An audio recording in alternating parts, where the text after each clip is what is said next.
Crime control department Lahore के गुज़िश्ता रात 4 मुबैना मुकाबले हुए। चोंग गैंग रेप के मरकजी मुलजिम समेत 4 दीगर मुलजिमान हलाक हो गए।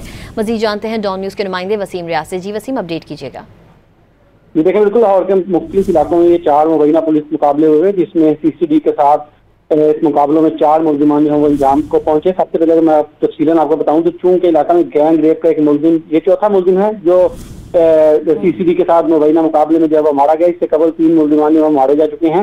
चूंग के इलाका में खावन के सामने बीवी को जो है वो ज्यादती का निशाना बनाया था, जिसके बाद CCD ने फौरी तौर पर कार्रवाई शुरू की और 2 मुलजिम जो है वो पहले 24 घंटों में जो है पुलिस मुकाबले में मारे गए। उसके बाद तीसरा इनका साथी जो है वो भी पुलिस मुकाबले में मारा गया। जबकि अब कसूर के इलाका में इस मुलजिम की मौजूदगी पर पुलिस ने जब रेड किया तो मुलजिम की तरफ से जो है वो CCD पर फायरिंग की गई।